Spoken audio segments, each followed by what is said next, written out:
গতকাল মুশফিকুর রহিমের আউটের পর নাসির হোসেনের পরিবর্তে মাঠে নামেন মাশরাফি বিন মুর্তজা। বাংলাদেশ অধিনায়ক মাঠে নামার সঙ্গে সঙ্গে গর্জে ওঠে পুরো স্টেডিয়াম। মাশরাফি যেন এক ভালোবাসার নাম, হোক সেটা ব্যাটিং, বোলিং কিংবা ফিল্ডিং। মাশরাফি থাকলেই সবার আগ্রহ যেন বেড়ে যায়। আর গতকাল এমনটাই বলেছেন ভারতীয় ধারাভাষ্যকার গৌতম ভিমানি। বাংলাদেশ শ্রীলঙ্কার ম্যাচ চলছে, কমেন্ট্রি বক্সে ভারতীয় ধারাভাষ্যকার গৌতম ভিমানি ও আতাহার আলী খান। গৌতম ভিমানি বলেছিল, একটা জিনিস খুব ভালোভাবেই লক্ষ্য করছি, মাশরাফি এখানে খুবই জনপ্রিয়। সে বল হাতে নিলেও গ্যালারিতে গর্জন, ব্যাট হাতে নিলেও গর্জন, ফিল্ডিং করতে গেলেও গর্জন, যেটা ইন্ডিয়াতে শুধুমাত্র শচীন টেন্ডুলকারের জন্য হয়ে থাকে। মাশরাফি এখানে সত্যিকারের স্টার।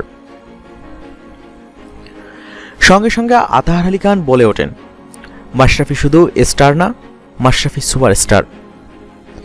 আসলেই মাশরাফি সুপারস্টার, যার নাম মানেই বাংলাদেশ, যার হাত ধরেই বদলে গেছে পুরো বাংলাদেশ। শেষ পর্যন্ত গৌতম মেনেই নিলেন মাশরাফি শুধু স্টার না, মাশরাফি সুপারস্টার।